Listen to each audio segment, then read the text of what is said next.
Hey guys, Triple B here. We just got some big reveals coming out of Japan for their upcoming Battle Partners set, which will be releasing in, I believe, January for them, and likely be our March set to kick off the next year, and the eye block cards, which is pretty exciting. That'll be around when rotation hits as well, so these cards will be coming in as some cards are going out.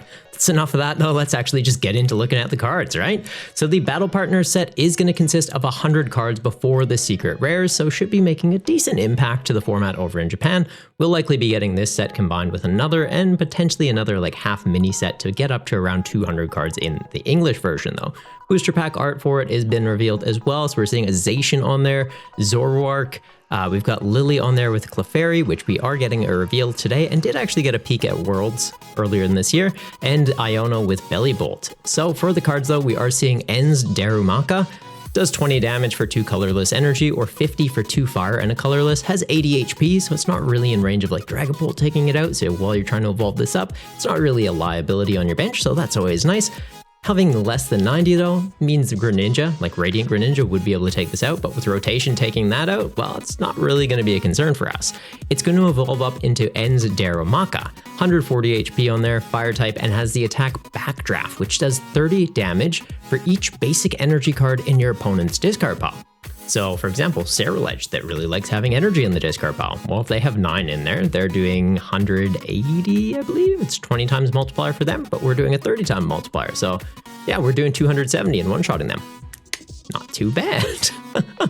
Other decks that might try and take advantage of having energy in the discard pile, potentially like Arch Alladon EX. They want to discard energy to get it back when they evolve, but if they get their attack off, they remove the weakness, and they're not going to have enough energy in there ever that we're getting up to kind of that 300 point.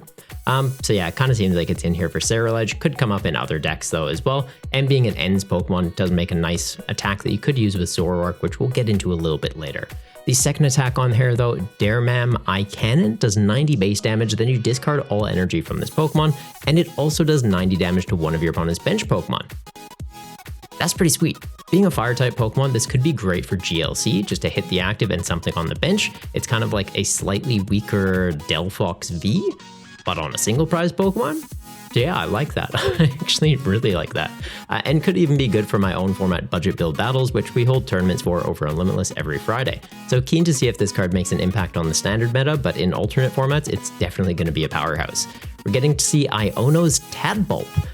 Does 30 damage for a lightning and a colorless, 60 HP, so Dragapult could be taking this out before it evolves up, so a little bit of a liability, but it's going to evolve up into Bellybolt EX, well specifically Iono's Bellybolt EX, 280 HP on there, so pretty beefy boy, has the ability Electric Streamer. As often as you like during your turn, you can attach a basic lightning energy card from your hand to one of your Iono's Pokemon. So great energy acceleration in there and can be paying for its own attack cost, needing 3 lightning and a colorless to do 230 damage. During your next turn, this Pokemon can't attack those, so you're going to need ways to kind of like pivot it around. Hitting for 230 though, I don't know if it's really enough. Like you're not even taking out a lot of basic EXs, so I think this is more often than not going to be used as a way to kind of like charge up your other attacking Pokemon, but can also do some like decent hits on its own. Iono's Wattrel also getting revealed here, so it's quick attack, 10 base damage, flip a coin, if it's heads, 20 more. Not too bad, 60 HP on there though, so Dragapult could be taking this out when it's on the bench, and 1 retreat, so it's not even like a great pivot Pokemon you can go into. It's kind of just in here to evolve up, right? So we've got Iono's Kilowattrel, which has an ability, which we like seeing. It's called Flash Draw. You have to discard a basic lightning energy card from this Pokemon in order to use the ability. Once during your turn, you can draw cards till you have 6 cards in your hand. So the fact that the energy has to be on this Pokemon means you're likely combining it with that Bellybolt. Like you're going Bellybolt, attach a lightning onto Kilowattrel, Kilowattrel, ditch that energy, draw cards. So it's like an interesting combo piece. We do already have a Reverum in the format from, I think it was Scarlet Violet, that lets you just discard an energy card from your hand, draw till you have 6 cards in hand, so not needing that attachment. The fact that the energy needs to be attached to Kilowattrel, so you basically need to have it with Bellybolt, or you're using your attachment for turn to then try and draw cards, doesn't feel great. So yeah, I feel like this is pretty much just, it's just streamlined to be an Iono deck. I don't think it's going to be played in anything else really. Potentially in something like GLC though, where yeah, you have the Flaffies, you have the, I want to say Electrike, like the little eel. It's basically just Flaffy, like word for word Flappy, same HP, same attack, same ability. That lets you accelerate an energy card, a lightning energy card from your discard pile to one of your bench Pokemon. Could be combining nicely with this. So yeah, for alternate formats, I think this will be good. And for standard in a specifically Iono deck, if it gets some other good attackers, I could definitely see this being a great inclusion for that. Seeing Lillie's Clefairy EX, 190 HP on here, a little low. It does give up 2 prizes when it's knocked out, so it feels like a bit of a liability on there. But the ability Fairy Zone makes it so the weakness of each of your opponent's dragon Pokemon in play is now Psychic. I know on Pokebeach here, like if you're reading what's on the page, it says N Pokemon, but that's to resemble dragon. They don't have a way of like putting the dragon logo on the site here, but yeah, we can see on here it's specifically dragon. So it's not making N Pokemon, like N's Pokemon, the Darumaka, weak to Psychic, it's making dragon Pokemon. So like your Regidrago V-Stars, which ironically is going to be rotated by the time this comes out, but we'll likely be getting some other dragon Pokemon that this could help out into, just so you have to hit lower numbers to take them out in one shot. So yeah, interesting ability for sure. The attack Full Moon Rondo, bit of a callback to Suicune, Entei, and Raikou, who all have the Rondo attacks, scales up by 20 damage for each bench Pokemon, yours and the opponent. So it's effectively just a Psychic type Johto Beast. That's not a Johto Beast at all, not even from Johto. But cool attack nonetheless. We do have Area 0 Underdepths in rotation with this, so you can get up to some pretty crazy numbers. 160 damage just off your own bench, and if your opponent benches out to 8, another 160 from them, so getting up to 320 plus the base damage of 20, 340. It's a little bit nutty. And if you hit a dragon Pokemon, double that up, you're doing 680. Yeah, not bad. We're getting N's Sigilyph. It has Psychic Sphere, 20 base damage for 1 Psychic Energy, or Victory Symbol for a Psychic double colorless. If you use this attack when you only have 1 prize card remaining, you just win the game. So we do have that Slowbro with your opponent has, I think it's 1 prize or 2 prize remaining. Now, it's if they have 1 prize remaining, you take the last 2 prizes, and then this is kind of just the inverse of that. If you have 1 prize remaining, just take it. So if you're struggling to get an attacker set up, like maybe you're very dependent on stage 2 Pokemon or stage 1 Pokemon to get attacks off, and your opponent has something very big in the active and you don't have any of your stage 2s out, like they just knocked it out, you're back to like no board, just some utility pieces, bench N's Sigilyph, switch into it, charge it up, win the game. Could be an interesting checkmate piece. It feels very situational though, and I feel like you're likely better just taking a knockout for the last prize, but yeah, it's always an interesting tool to kind of have, right? Like, have 1 copy of this in your collection. Maybe there's that niche situation where you're like, you know what, Sigilyph comes up for this reason. Yeah, good copy to have, or good card to have 1 copy of. Lily's Comfey has the attack Flower Call. Search your deck for any number of basic Lily's Pokemon and put them onto your bench, then shuffle your deck.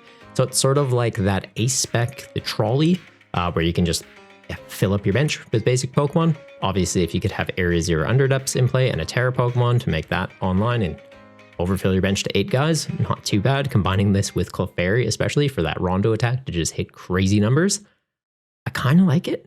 It is on an attack though, so it's like, well, would you be better off just trying to do damage and using things like Nest Ball or maybe even the Trolley just to fill out your bench and get Clefairy doing some silly numbers? Probably, but it is an option to have, so yeah, always a good thing to have 1 copy of. Second attack on here, Fade Out, does 30 damage. Put this Pokemon and all attached cards back into your hand. So if you're struggling with bench space and you're like, I need to be able to put down like some other utility guy, and Comfey's already done the thing, like he's already filled my bench, I don't want it there anymore, and for some reason I don't have Penny, I'll just use Fade Out. That you can do that. And Zora has been revealed, so it's got Scratch, does 20 damage, and the nice thing on here, 70 HP. So Dragapult's not going to be taking this out on the bench. You're not really having that liability unless they are running it with Hawlucha to go like ping 2 things from 10, put 6 damage counters, take out your Zora before it gets a chance to evolve up.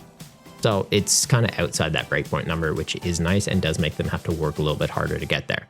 Evolving up into N's Zoroark, which I did kind of like mention a little bit earlier, we saw this one revealed at Worlds. It's got the ability Trade, direct callback to Zoroark GX. You discard a card from your hand and then draw 2 cards. It's a good ability. Kirlia currently has it in rotation, as it has been seeing a lot of success and a lot of play. We've also got like Liepard that has that. Both of those are going to be rotating out though, so Zoroark kind of just taking their spot. having more HP, so it's not as much of a risk just sitting on the bench, like getting hit with bench damage and taken out. And it's also a solid attacker, so two dark energy to use Night Joker. Choose one of your bench to end Pokemon's attacks and use it as this attack. So it's kind of like opening up the options for like a toolbox deck, like we had with Mewtwo and Mew GX, and more recently Regidrago V-Star. Those guys having access to attacks from the discard pile, whereas this is having access to attacks from the bench, though, does mean you're going to have to obviously kind of maintain an interesting bench, right? Like you're going to have some things on your board that aren't able to attack ever. You're just having them on there so that Zoroark can use their attack. So then your opponent could potentially like gust up something with a heavy retreat cost and be like, well, that's stuck in the active because Zoroark wanted to use the attack. So it'll be an interesting one to play around with, but I feel like with the amount of attacks it's going to get access to, it's going to be a powerhouse to play around with. Like we already saw Darumaka, and we're about to see Reshiram right now. So Reshiram has powerful rage, does a multiplier of 20 for each damage counter on this Pokemon. Reshiram only having 130 HP means if it takes a hit and survives it, most it would be doing is it takes 120, it can be hitting for 240. Not bad, takes out basic EXs. But Zoroark having 280 HP, if it's left with 10 HP remaining, so it takes 270, you double that, and you're doing what, 540? Not bad. You don't really ever need to do that kind of damage.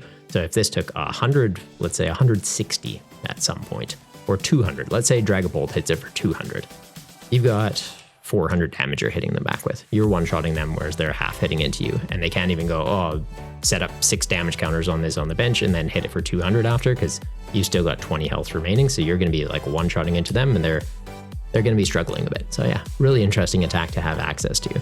You do also have Virtuous Flame, which does 170 damage. It's all right.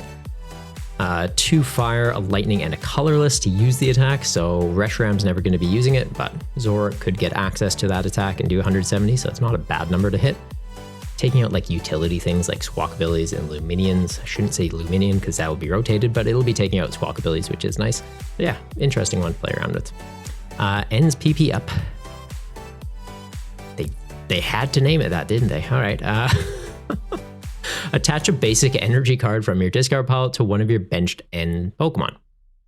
Nice. So it's kind of like Dark Patch, except instead of being limited to a specific energy type and Pokemon type, it is limited to a specific trainer's Pokemon and can get any energy from the discard pile, which is good. Well, not any energy, any basic energy. So yeah, you're likely going to be using this for dark energy for Zoroarks, but you could be using it for like fire or lightning for Reshirams and Darumakas as well. Yeah, and if the energy stays attached for 4 hours or more, contact a doctor.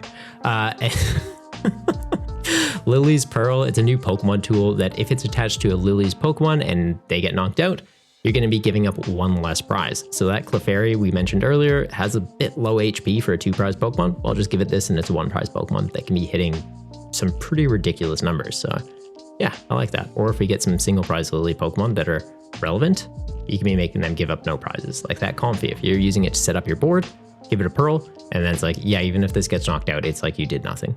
Like it's in the discard pile, but you're not getting any prizes from it. So yeah, I like that. And a new stadium card, Lavencia. Hope I'm saying that right, Lavencia. Once during each player's turn, that player may put up to 2 basic lightning energy cards from the discard pile into their hand. Okay, so that's how Bellibolt Kilowatt Roll makes sense. Bellibolt's attaching energy directly from your hand to your Pokemon, so it's like as many as you want during your turn.